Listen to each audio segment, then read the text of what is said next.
นั่นละโอ้ใส่สีหน้า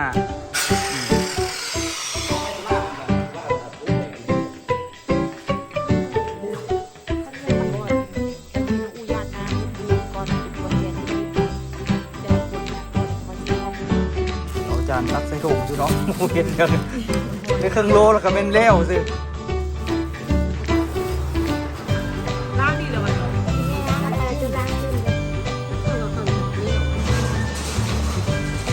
เดี๋ยวนี้เขาอยากที่ได้เดี๋ยวเนี่ย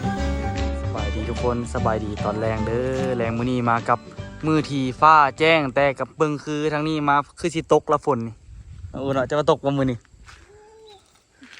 อูนเนาะเบิ่งสภาพน้องอูนลองสารน่ะมึงก็บอกมันน้อยเลยเดี๋ยวเอ้าโอโจกระตื่นขึ้นกันพ่อที่ไปสิเด้อมันทาโอโจกระตื่นพ่อมีแม่เลยแต่เอาโต้ให้แม่บ่ให้โต้ขี้ตาตอนตื่นขี้ตาพาเลยออกมึงน่ะดีเจอสุดเอาตัวคนจืนมาแล้วแม่ตูเจ้ดีใจเชื่อละดีใจเชื่อดีใจเชื่อดีใจเชื่อละเอาก็ไปเล่นบ้านไปเอาไปวัดบัดนี้มื้อนี้นี่สิพาทุกคนไปวัดเนาะซึ่งเขาเจ้าว่าสิเพดานใกล้สิแล้วล่ะแลดสองมันแลดซองโอเคแล้วไปโอ้สิได้เฮ็ดอันนั้นบ่สิได้เฮ็ดกันศาสตร์ออกมาอีกจัก2 เมตรบ่1.50 เมตรได้เฮ็ดลงต่ำหลายมันก็แดดซองไปวัดก็เด้อโตเด้อเดี๋ยวมาเด้อโตอยู่นำในตู้เด้อ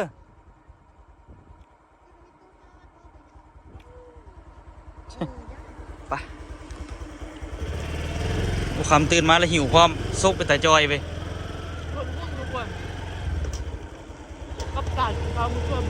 ป้ามือสวยขออิ่มได้อิ่มมาขนาดว่าอันนะบ่ได้กินข้าวหรือก็มือสวยนี่กินแต่นะแกงนอกับตำหุงซื้อแล้วก็ข้าวปุ้นก็กินได้นึงเพราะว่ามันอิ่มข้าวปุ้นก็ยังบ่กิน2-3 คำบ่ข้าวปุ้นนี่ลูกค้าประจ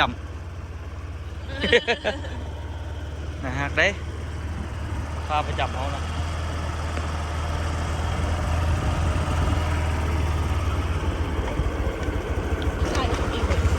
มื้อนี้สิพาทุกคนไปเบิ่งบริเวณวัดได้ทุกคนเด้อตอนนี้เดี๋ยวลงไปวัดก่อนแล้วก็สิพาน้องอูไปเลาะซอกก็แถวว่าจุมบุไรเมื่อหน้าเขาจะกินเขาจะขึ้นไปวัดเอาขึ้นไปบริเวณวัดเอามันสิมีให้กินหลายตัวอันนี้ไปว่าซั่นโอ้ผมจะได้กินรอแท้รอว่าแต่ก็ได้กินหม้อนึงตามบ้านนะอูเนาะพาทุกคนไปเบิ่งวัดนิดนึงเพราะว่าสร้างมากอะโดนเติบแล้วนะทุกคนเนาะเดี๋ยวไปเบิ่งว่าอันนั้นเพราะว่ามื้ออื่นนี่เขาเจ้าว่ามื้อนี้นี่สิแล้วเต็มที่แล้วมื้ออื่นเลยสิมาถ้าเขาเจ้ามาเบิ่งแม่นมื้ออื่นต้องเก็บเงินในเพิ่นแล้วก็เอาเงินพอดิพ่อเนี่ยให้บ้านจัดการนั่นนะบ่ไม่แกนเว้าแล้วบ่ทำไม่แกนแล้วว่าน่ะคันมันบ่พอนี่ต้องให้บ้านที่นี่ไว้แหละแล้วก็มีเงินบ้านในนึงจำนวนนึงเพิ่นว่าน่ะมีเงินบ้านจำนวนนึงแล้วก็สิได้แบบเลือกให้บ้านติดหนี้แล้วไว้แหละเพราะว่าข่อยหาได้ที่ซ้ำนี้แม่เราก็สุดๆละสุดกับการแบบช่วยบ้านละช่วยแบบเป็นสะพานบุญเนาะท่านไผที่แบบว่าน่ะมาสร้างวัดก็ช่วยประมาณ6 ล้านบาทขอย่านยาวอีกเด้อเพราะว่าน่ะแม่เขาเจ้าใส่สีหน้าเขาเจ้าใส่ป้านลมน่ะจังหวะแล้วอันนั้นเดี๋ยวไปเบิ่งน้ำกันทุกคนนี่อันนี้นี่ก็มาบริเวณวัดแล้วเนาะแต่ว่าที่สำคัญโรแจมเลยตอนนี้ใกล้สีแล้วเด้อนี่จะสบายดีพระ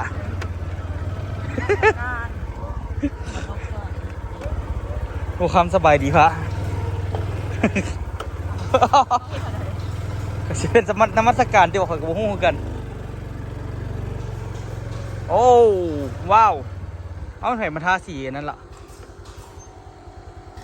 โอ้ใส่สีหน้าแต่ว่าเขาเจ้าว่าทาสีแห้งแล้วก็สิได้ใส่อันนะแผ่นไม้อันนั้นนะลงไหมบอแผ่นขอบพนะยิงละตอนนี้โอ้คักปานลมก็เรียบร้อยละมึง งามอยู่ได้ล่ะปานลมสีหนึ่งแผ่นอันนี้สีหนึ่งงามอยู่ได้ล่ะเด้ฮะอันนี้ก็เฮ็ดแล้วแต่ยังบ่ได้เฮ็ดครบ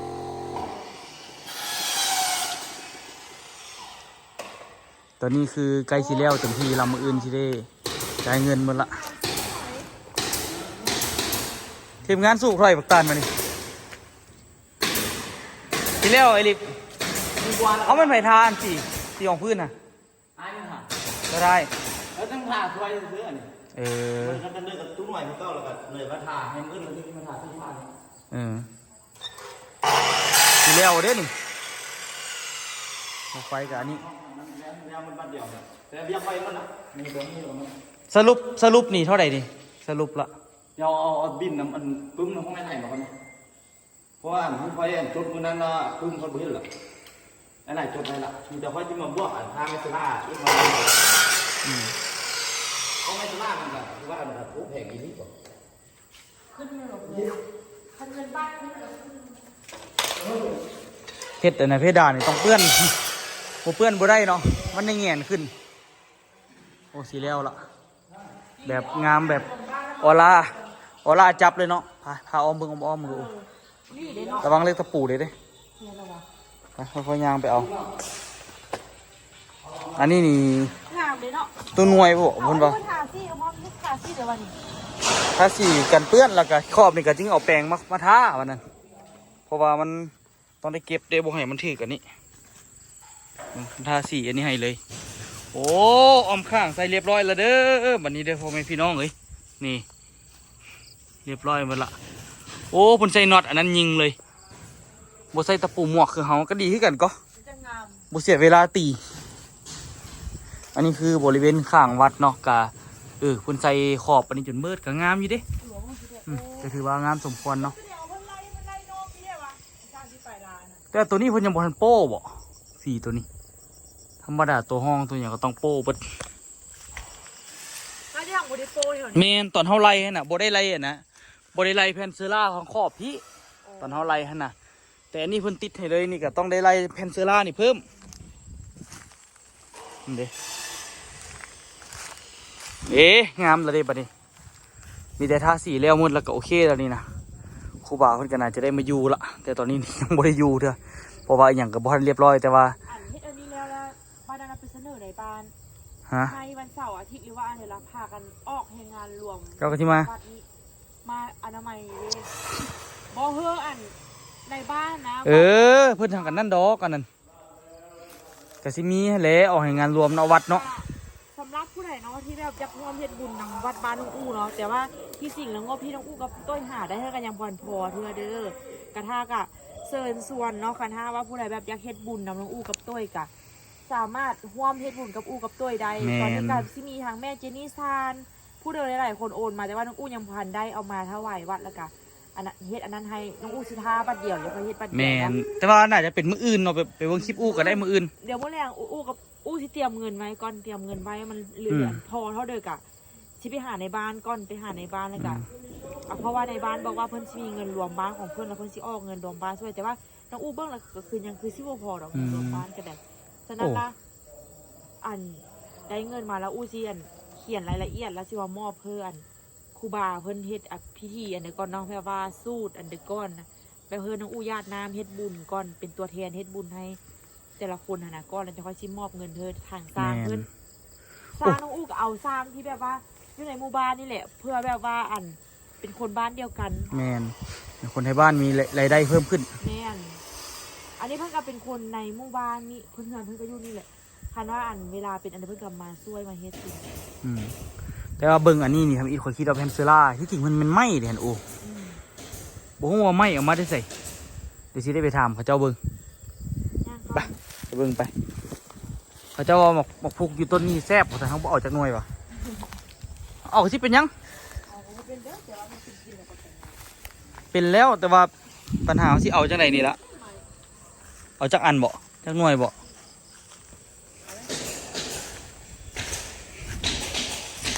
ยังบ่เป็นกินอันนี้มันยังอันนั้นอยู่มากประมาณหมากนั้นได้แล้วแหละ มันสิเอาแท้ได้โยหรอแม่นไหมอูมันยังมีนะใส่มัดแขนอย่างอยู่เต็มเลยเคี่ยวไหมอูเอามากนึงไปขอเชี่ยวไปกิน อันนั้นนี่เป็นกินสบอก มากเป็นกินต้องเป็นมากเกี้ยงๆแต่ว่าอันนี้มันมากใหญ่ก็เลยสิเอาเลยบุเกี้ยงกับยามัน ต้องส่งพื้นที่เสียงฟ้าไหมฟ้าไหมฟ้าไหมฟ้าไหม หูคำฟ้าแม่ฟ้าแม่อยู่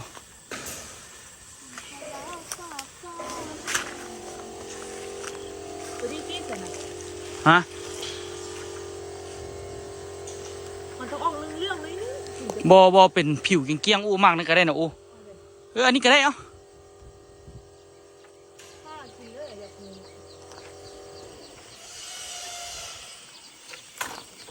เพิ่นมาแซ่บว่าสันมาปลูกวัดนี่เดี๋ยวเอาไปมากนึงมีหลายอยู่ดอก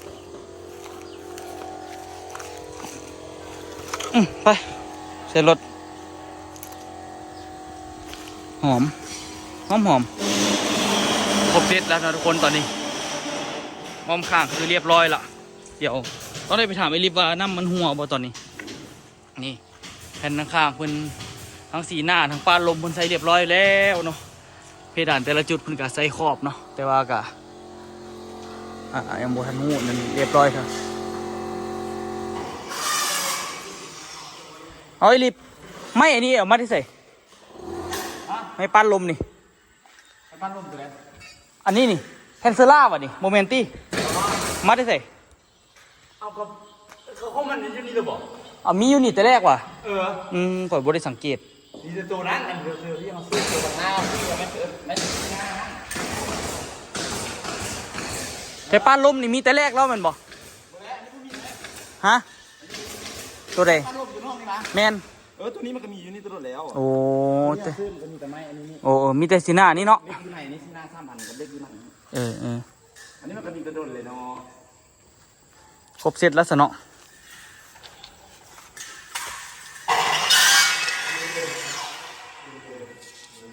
มื้ออื่นพุ่นแหละเนาะจึงได้มาหาเขาเจ้ามาเบิ่งเนาะเรียบร้อยเห็นบ่มื้อนี้แล้วเลยว่ะหรือยังไงฮะ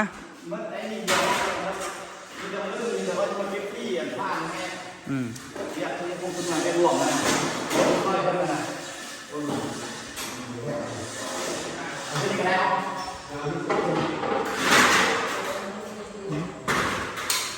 วมืออื่นยังไงเขาเจ้ามาเบิ่งเอามันโอเคบ่โอเคเดี๋ยวสิไปล้มขอไม่แกนไว้สัน เพราะว่าประมาณ10 โมงนะที่ว่าไปอยากดู เอาแต่8 โมงสันเนาะ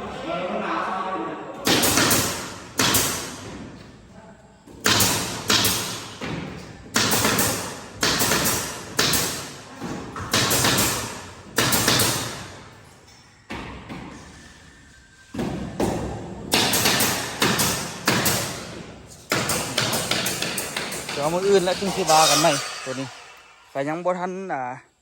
งบก็ยังบ่ทันครบตามจำนวนเนาะก็คันมีศรัทธามาใหม่ก็ต้องขออนุโมทนาเนาะกับผู้เก่ากับของอนุโมทนาบุญให้กันเนาะนี่อันนี้เพิ่นกำลังเฮ็ดเข้ามาใส่ใหม่นี่ทาสียังเรียบร้อยเนาะตอนนี้ก็ถือว่าสีสำเร็จเรียบร้อยละเหลือแต่เรื่องงบเรื่องอย่างก็จึงวานนำกันใหม่เนาะ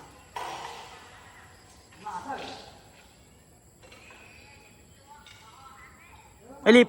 มันบ่หัวละตียังหัวอยู่อ่ะไอ้ลิบมันบ่หัวละตีดีละสันขับบรันหัวละมีแต่ว่าถ้าเบิ่งตัวจริงกันเนาะเดี๋ยวไปล้มเขาเจ้าเบิ่งก่อนไปตลาดเพิ่มนะทุกคนเอาเบิ่งสภาพมื้อนี้ทรงสิฝนสิตกแน่นอนเนี่ยเดี๋ยวป้ายังบังแจ้งเมื่อกี้ไปที่ไปกู้เครื่องด่วนเลยเพราะว่าซักเครื่องให้เมียทุกคนเด้เมียกับบซักเครื่องตากกับบดีเลยได้ซักให้ แต่เธอก็ได้คอยนึงเขาให้เจ้ากินได้เองเลยสักพักเจ้าซักเครื่องคอยนุ่ม ไปเดี๋ยวเอาไปตลาดนะ ที่อันนี้จะรอดไปเด้อ โอ้สุดก้อนเขาก็ซักกูคำเอ้ย ทะเลก็ให้อันนี้จะรอดไป เดี๋ยวเจ้าซักละคือมีอย่างนี้ แบบนี้เวลาซักของคอยกิน เดี๋ยวไปตลาดก่อนทุกคนกูสิซื้อเครื่องไว้ให้ต้องกินเหมือนกันหัวน้องอูคือยาวแล้วนั้น สั้นได้อีก บ้านเล็กน้อยเนาะ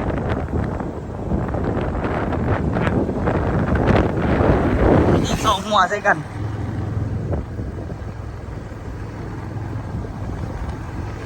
ไปตลาดทุกคนเลยไปตลอดไปทุกมื้อบุคำบ่ยอมกินข้าวเฮือนอยากกินแต่แนวอื่นตลอดอยากเสียแต่เงินหาปลาไม่ก็บ่กินหาปลาดุกมากกับทิมอยู่ตู้เซฮันเราไปซื้อปลาดุกอยู่ตลาดมากินบัดนั้นฮะ ไปซื้อเฮ็ดยันเฮ็ดคนกินเชิง ปลาดุกเฮ็ดเอิบปะเนาะเอิบแซ่บ เขาสั่งซื้อเฮ็ดยัน ๆฟ้ากำลังงามเลยทุกคนเอ้ยงามแท้งามว่ะแต่เบิ่งนี่นะคนที่มาแล้วเบิ่งนี่ฟ้ายังงามอยู่ เขานอนจังเฮ็ดให้ร่างกายออกเพลียเนาะ แม่นแล้วข่อยบ่ได้นอนเดือกสองมื้อแล้วได้แต่ข่อยก็ยังเพลียอยู่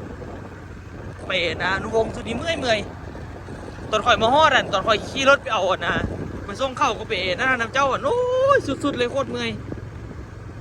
มาฮอดข่อยยังบ่ทันนั่งมันได้พอดีจะมาฮอด เขาจะเพิ่งเห็นเขาอยู่ร้านที่ออกมา บ่นี่ก่อนที่ฮอดส่วนขวาเป็นหมู่บ้านหินสอเด้อเป็นหมู่บ้านของข่อยก็ ยุ้ย เอาดี จะกระหู้อยู่ไม่อยากจะมาว่าว่าให้ยัง ๆ จะบอกว่าเนาะนี่น้ำกำลังแจ่มเลยกำลังงามเลย มันเริ่มเป็นสวนอยู่ โอ้ แล้ว สีน้ำสีนี่สีซีดเบ็ดนี่คักๆเลย เริ่มเป็นสวนแล้ว มันเลยเป็นสวนแล้วบรรยากาศกำลังงามเนาะน้ำกำลังมาแจ่มอันนี้หมู่บ้านคอนวัดเนาะเป็นหมู่บ้านของอย่างอูฮะ พอแล้ว เอาข่อยกระถามแล้วเจ้าก็แค่ตอบข่อย เราคงไม่ได้ถามเลย เออ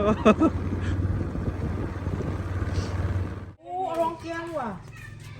โอ้เนาะอยากได้ไปฟาร์มไม่ซุป 700-800 โลอ๋อเป็นลึกแค่ อันนี้ไปฟาร์มไม่ซุปเนาะ เอาไปให้จังกินเลย เอาไปป่นปลาแล้วเอาลวกเกลือ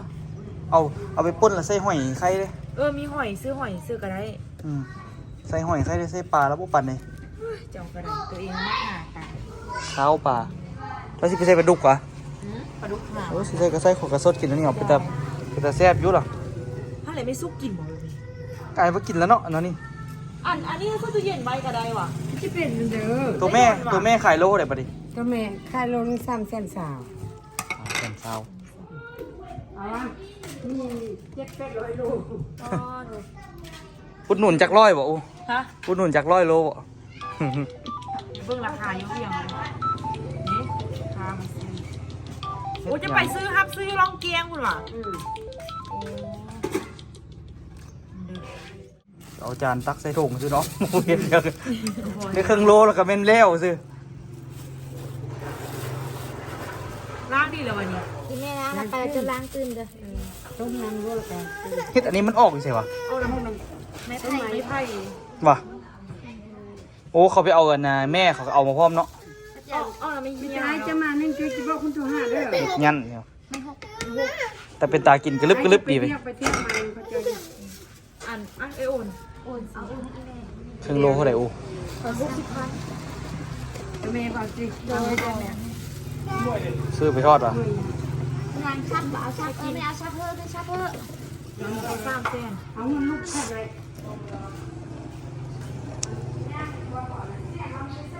ภาพซื้อที่เอาไปส่งเวียงว่ะตัวเมย์ ตัวแม่ก็ไปส่งโรงพยาบาล โอ้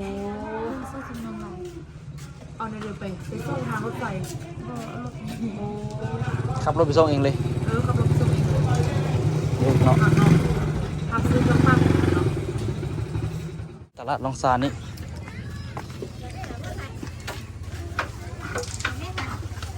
ได้เชื่ออย่างอู ไม่มีเงินสดมาอยู่หรอ บ่มี เราไปเอาเงินสด ว้าว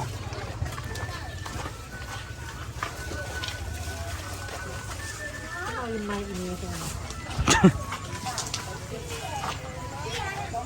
เอาแม่มันแล้วไปขายใส่เสร็จ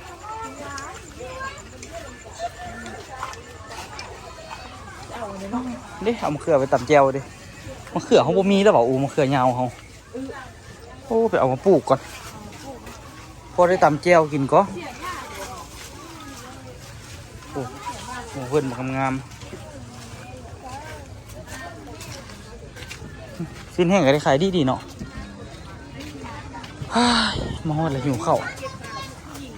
มือสวยนี่อิ่มน้ำบ่ได้กินเราตอนนี้หิวหอมเลยหอมอีตูฟุ้งเลย ตู้ไปซื้อกันเดี๋ยวว่า โตก็ใส่เฮ็ดยันนี่ดิแม่นเหรอเอาแม่นเสร็จเลยเว้ย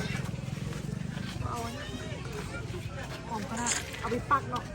ก็บ่มีเงินสดเลยซะบ่แต่เอาน้ำเสาตุนเด้จาก100,000 100,000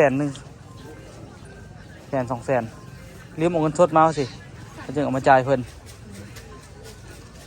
นั่นล่ะไป โอนบอกเ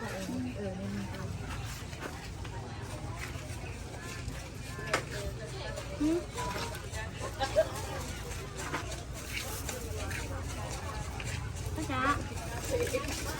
เอาอย่างอีกกู นั้นเราให้ เอาเดี๋ยวละพวกนี้เดี๋ยว เฟ้งอ่ะ พันก็ มาตลาดมาซื้อซ้ำนี่ เอาเฮ็ด ไป ยา แล้วยันเฮ็ดยันอยู่ แซ่บใจ พอเราไปตายาก ต่อนี่ เขาก็บ่ต้องเอาเบิดตัวเอาพอกิน สันมืออื่นได้เลยคนโทรหา เฮ้ยเอาอันน้อยๆก็ได้แล้วดิกินคนเดียวนะ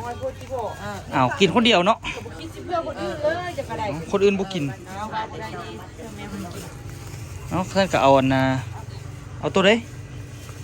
เอาตัวนี้เบิ่งดู เอาตัวตอนนี่หวะ เอาตัวต้นมา มันบ่กัดว่าตัวซ้ำนี่ ตัดตัว นี่ 3 ขีด เขาเด้อ เส้นซาว โถแต่ก็อยากกินเอาปลานินคือบ่ค่อยมีแล้วอะสตุนนานปลานินคือบ่ค่อยมีเลยเขาบ่ไปหาวะ ไปหานิดหน่อย ว่ะโอ้ส่วนในอ้นไปหาก็สั่นเดี๋ยวแต่ตัวน้อยๆเนาะ ตัวทางน้อยแถมให้แม่จันบายเด้อ ขอบใจหลายๆโอ้หางน้อยนี่ก็เติมนึงได้นี่ราคานี่ทำนี่นี่ไปโลเท่าไหร่ก่อนอยู่นี่300,000เท่าไหร่400,000ไปบางทีคณะอันน่ะมีโอกาสไปเวียงสิโทรถามเราว่าเราสิเอาบ่คันเอาเราโอนเงินมา เราไปซื้อร้านทำมึงจะซื้อกูกินมึงจะซื้อมาไม่มีซื้อสิไม่ต้องซื้อสิ บ่ดอกข่อยซื้อมาแม่คันโล400,000สิเลยแล้วบ่แม่นเรานะ คำมึงจะซื้อตู่กินมึงก็ซื้อมาเยอะคำมึงคิดเห็นว่าตู่เป็นแม่มึง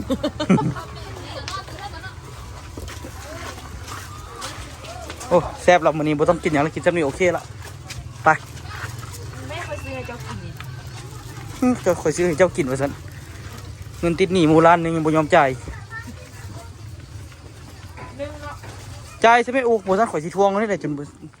มันจะตาย เพียงเงินแม่ก็แม่ผู้แรงเพียงเงินวันเดียว ค่อยคำยามแรกเนาะทุกคนเนาะตะเวนใกล้สิตกดินกำลังชิงงามเลย อันนี้คือบรรยากาศใช่ก็โอ เราเราสาด ของบ้านอย่างบ้านไหน ต่อบ้านเฉพาะมงชุดใจละตี้วันดี โอ้บรรยากาศบ้านน้องอู อ๋อข้างละตี้วันดี คักแล้ว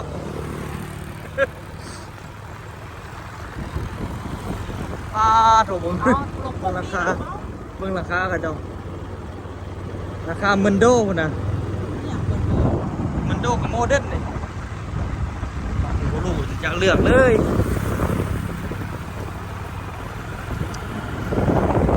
ข้าวหน้าเกินการเป็นอย่างมัน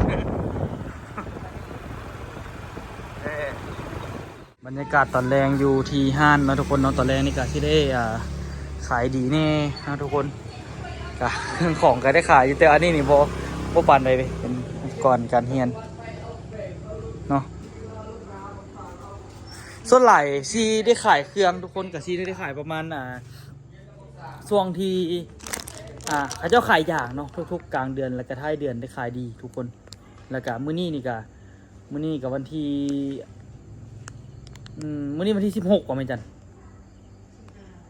15วะประมาณช่วงนี้แหละช่วงเขาเจ้าขายอย่างในใหม่ๆเขาเจ้าก็สิมีเงินประมาณจนฮอดวันที่20ฮอดประมาณวันที่24 25เลย เครื่องก็เริ่มหง่อยลงในนึงเพราะว่าเงินเริ่มหมด ก็ประมาณท้ายเดือนก็ได้ขายดีอีกเสียทุกคนเอาวนไปแต่ว่ามื้อนี้ก็ค่อนข้างว่าได้ขายดีอยู่ได้เบิ่งนี่ก็มาจอกมาแจกทุกมื้อนั่นแหละก็แต่ละมื้อก็เศร้าสวยแรงก็พอได้ขายเนาะทุกคนพอบ่ได้อยู่ล่าก็โอเคอยู่ป้าโถเอาขนมนี่มาหลายได้ไหมจันแซ่บพิงสิวะอันหนึ่ง2,000แล้วว่าซื้อมาเอาเท่าว่าส่งเขาเจ้ามาเลาะขายที่แม่นบ่เจ้ามาเลาะขายแล้วเจ้าซื้อ เดี๋ยวซื้อบ้านเนี่ยนะครับมีคนซื้อดอก มันก็หักแซ่บอยู่ขนมมันนี่ แต่ว่าเซฟอีหลีเดี๋ยวล่ะออโต้กิน โทรเห็นทีมอยู่หน้าโต๊ะอันหนึงข่อยขนมไผมาเฮ็ดเฮียอยู่นี่ข่อยเลยกินข่อยเลยซีม แซ่บบ่ เฮียเอาบ่ออกไปแต่มันติดมื้ออื่นนี่สิได้ไปน่าได้ไหมจันนี่ไปบอกไม่แกนเลยบ่เขาจะเฮ็ดแล้วล่ะมื้ออื่นไปแล้วไปสรุปนํกันจับเงินไปมอบแต่ก็เบิ่งสภาพแล้วเงินคือสิบ่พอนี่โอ้ยบ่ออติดแดงย้อนบ่ออนี่ซาวินเท่าไหร่ก็ได้ขายดีทุกคนเนาะได้ขายดีเป็นส่วนใหญ่เลยมื้อนี้สิได้เงินประมาณเท่าไหร่ไหม มันเลาะอันเดียวค่ะอาบน้ำแม่ไม่ใช่เอาไปอาบน้ำมันไม่หิ้วแบบนี้น่ะ ก็มีเครื่องใหม่ๆเข้ามาเรื่อยๆเนาะส่วนหลายครับอันนี้ปลากระป๋องนี่ก็ได้ขายดีก็เพราะว่ามันแนวกินง่ายเนาะส่วนหลายเขาจะเอาไปให้ไปส่วนแล้วก็แบบว่ามาแวะซื้อก็ได้กินไวนะทุกคนเนาะซื้อแล้วก็แล้วไปเอาอันนี้คือซื้อมาดีนี่คือซื้อมาใหม่อีกละดีนี่คือซื้อมาใหม่อีกเลยแต่เก่าอ่ะนี่ลูกค้ามาแล้วลูกค้าประจำเขาเนาะ แม่เอาเนยมาทำเนอะ ใส่มาดู เนี่ยเอาหมวยมาซื้อซีโฟอ่ะอันนี้ก็ลูกค้าประจำพี่เอาพี่เท่าไหร่4,000เหลือ5,000บ่ซื้ออ่ะเอาเงินทอนหรือจะเอาเงินหรือจะเอาขนมทอนเงินก่อนนี่เริ่มมาเรื่อยๆเนาะแรงๆมาแล้วกันเดี๋ยวจับกระตาไปทอนเงินก่อน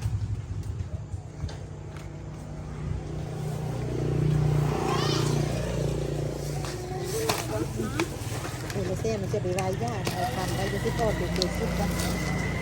อันนี้เอ็มของเงินน้ำไผ่เอ็มไม่ได้หลายแท้หมวยเท่าไหร่หมวยทอนเท่าไหร่ อันนี้18 ทอน2,000 ตายมี2,000กีบซื้อขนมแล้วก็แล้วตัวไปเดี๋ยวอะไรได้บัดดิมีแต่ขนมไรย่อยแต่ละมือ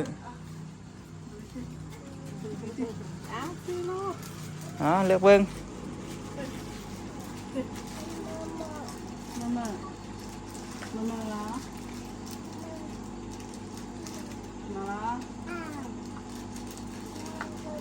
ไปตะมิ้วอันเท่าไหร่ไหมจัน10,000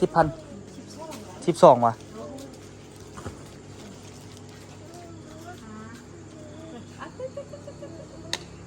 เลือกเบิ้ง เขาละ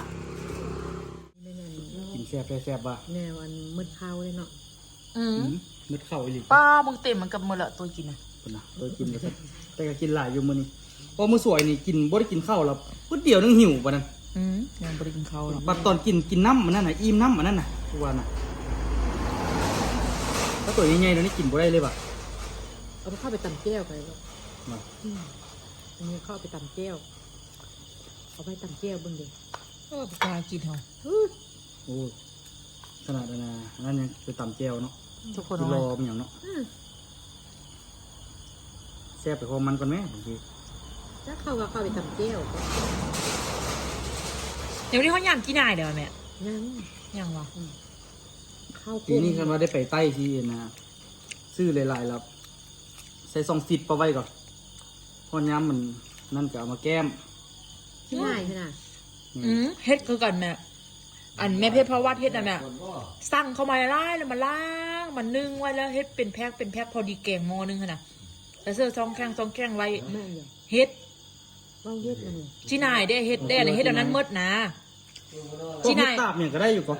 เฮ็ดบอกเขาไปห้านอาหารแม่ได้ยามนี่คือมีแกงเฮ็ดต้าเขาเป็นเฮ็ดนี่แหละแม่เขารับซื้อไล่นะนึ่งเก็บไว้พอยามมาแล้วก็เอามากินแม่เอามามาแกงกินจีนายกันเขาใส่แล้วเขานึ่งแม่ บุญนึ่งก็ได้ละอันเอามาเสื้อซองแข้งแล้วบัดนั้นละเอามาทอดเอามาแกงเอามาอันเดียวสินะ ไม่ซุกน้ำลายไหลเลยไม่ซุกนะเจอโตหลายๆตอนนี้ป๊าดโถแต่มัน พอสดเบิ้งนี่ฝนในซุปบุกมีตี้เวลาเบิ้งคลิปนี่ เอาโบสดทำไม่ซุกกันแล้ว เบิ่งประตุ้ยมันกินอันตูโต้น่ะมืดห่างมึง เมื่อทางนึงเลยเอาไว้เขากินเขากินลิ้น ก็กินอยู่ตัวเองก็กินไล่ก็มู่ อืมมันแบบว่าหวานมันมีความเค็มของมันนะ โลซี่แสงอะเป็นตาซื้อก่อน อืม ได้หลายได้โลซี่โล สี่กินหนึ่ง 3 3 กินหนึ่งบ่ เป็นซื้อกับกูมาจะเสียดายเงิน แม่จันในจ้างก็ไม่ได้กินเงินแม่จันดอกเราวังอยากอยู่เรียบวัง แม่กับผมมักกันกินได้ กินได้นะแต่ก็บ่ถึงขนาดได้เอามานะในเบางตัวไหมอีเนี่ยมืดเขาจะปั่นละ